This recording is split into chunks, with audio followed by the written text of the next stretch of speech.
What's up, YouTube? This is Too Raw Media. Alright, so before I get into this video, I want to give a big shout out to the man, the myth, the legend, the brother Robert Mason, coming through once again with a donation to the channel via the Cash App. And yeah, I'm about to get on that right now.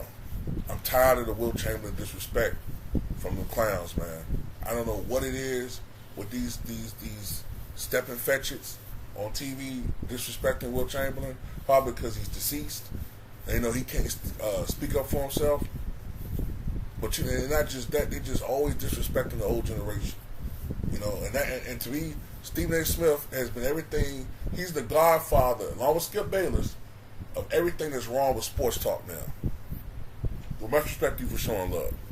So, you know, on my other platform, Too Raw for Sports, I talked about this thing where, you know, Shaq got upset because Mad Dog said that he think that Shaq's the fifth greatest center, right? Shaq says he's third. He said only names that could be ahead of him are Kareem and Wilt. No other names should be ahead of him. Although someone give me the memo when he passed King, because as recently as 10 years ago, I remember Shaq saying that King was better than him. Now all of a sudden, he's ahead of King. Whatever. So this is Jay Williams and Steve A. Smith's reaction when Mad Dog had the nerve to say that Wilt could possibly be ahead of Shaq all time. This is what he had to say. Let me see if I can find it. He's not better than Moses Malone. Shaq. Dominant. Here we go. What? Shaq. What do you mean, what? Who's the four ahead of Shaquille O'Neal? Have you lost your damn mind? What? You want me to Just name sure, him? go ahead. Go ahead. Kareem. Okay. Wilt. No. I'm not giving it to Wilt. No, you guys are crazy. I'm not giving it to Wilt. No. You're not I'm going to not. put Wilt Chamberlain, who averaged 50 points a game and scored Who 100 is a a game and foot 30 taller? Who is a You're foot nuts. taller than You're nuts. 99% of the league? Yeah. Dominant player in NBA history. Who was stopping Shaquille O'Neal And in any air? First of all, you lame brain nitwits.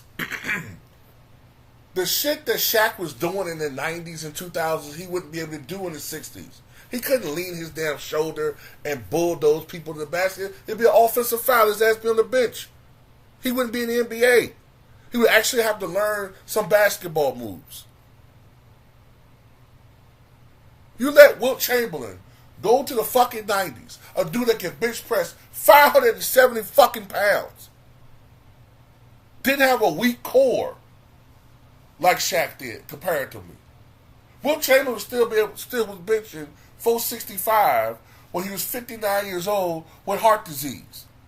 Shaq's top bench press was a little over 400 pounds in his prime.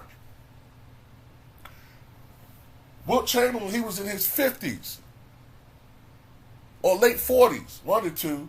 I think he was late 40s. Was backing in Mark Eaton like it was nothing.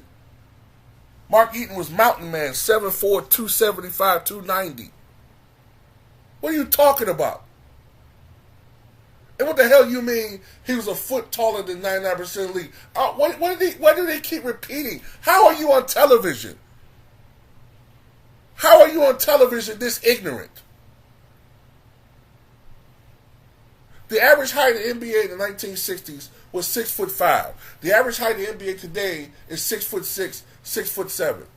Okay, so that's a 1 to 2 inch difference. The average center when Wilt played was 6'10". The average center today is 6'10" and a half. Where is this huge difference? Where did this bullshit ass lie start where Wilt played against 6'4" white midgets? It came from idiots like you and Skip Bayless. Then later on in this segment, ladies and gentlemen, they get mad when Mad Dog brought up the fact that Shaq was dominated against the likes in the finals of, as I mention all the time, Rick Smits with bad feet, Jason Collins, Todd McCullough with bad feet, or older Dikembe Mutombo. This is who he was dominating. They said, oh, it's not fair to bring up who he's playing against, but you do it against Wilt, who you claim wasn't playing against anybody. But funny, when Shaq was dominating, when he was winning, who were the centers? Even in the 2006 finals, who was Dallas's center? Eric Dampier, I think, right? Who was their center? Tyson Chandler wasn't there yet. Shaq, when did Shaq? It's funny. The 2 times Shaq went up against Hall of Fame centers, he lost. Akeem Olajuwon in 95, Ben Wallace in 2004. Explain that to me. Explain that to me. You got the right one. Wish I could be on this fucking network. Pay me $20 million a year, goddammit. Hell you talking about? The most dominant. How many times Shaq led the league in rebounding? Since he's so dominant? Never. How many times Shaq led the league in block shots? How about never? How many 50-point games Shaq had in the regular season? Tree. To Wilt's 118. Get out of my face, man. How many 50-point games Shaq had? And people get on Wilt for only having 4 50-point games in the playoffs. How many did Shaq have? None. None. As I said before, this is the same dude that struggled against an old-ass Arvydas Sabonis. He had problems with Arvydas Sabonis. He struggled against big country Brian Reeves at times. Come on, man.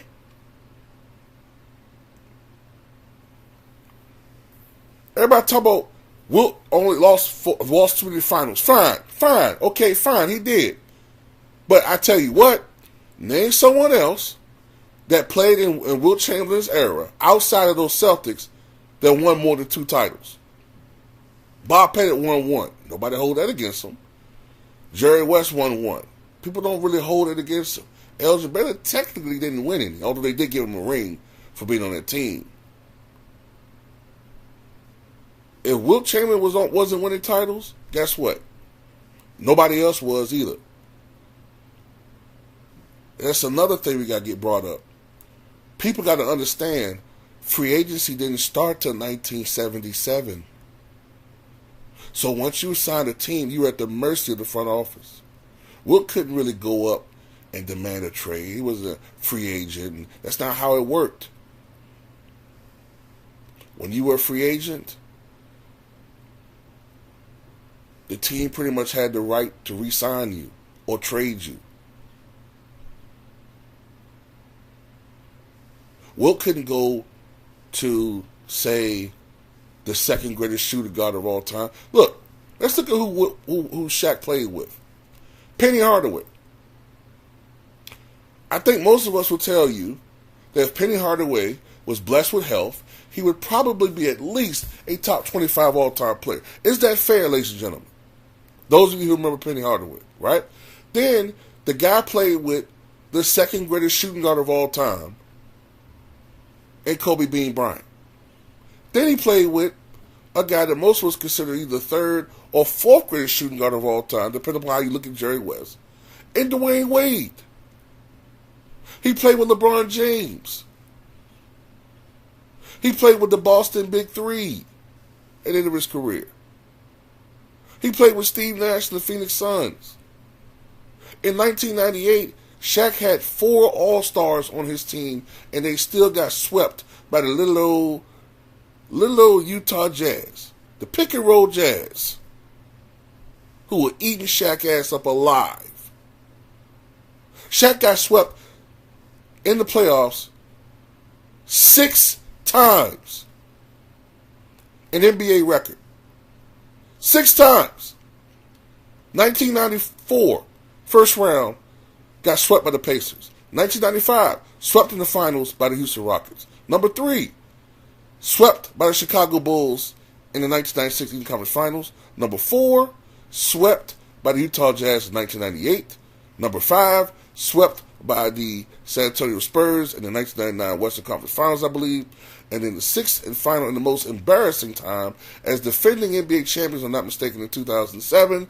They got swept in the first round by the Chicago Bulls. I think Wilt only got swept one time in the playoffs. If Wilt Chamberlain, if they were counting blocks when he played and triple doubles, Wilt would be the all-time leading, not just rebounder, he'd be the all-time leader in block shots, he'd be the all-time leader in triple doubles, he'd be the all-time leader in PR rating. So what are you talking about? The problem is you guys are too lazy to do any research. You're too lazy to do any research. And how dare some schmuck on television, at home in front of a computer, tell the mighty Stephen A. Smith that he's wrong about something. That Jay Williams is wrong about something. I'm not saying you got to have Wilt as the GOAT, but no, we're not going to have this. We're not going to have you guys putting Wilt into the goddamn second and third tiers. No, not on my fucking watch. We're not having that. We're not going to have that. Everything I'm saying is facts. Everything you guys are saying are terrible. Terrible. Easily disproven talking points. Period.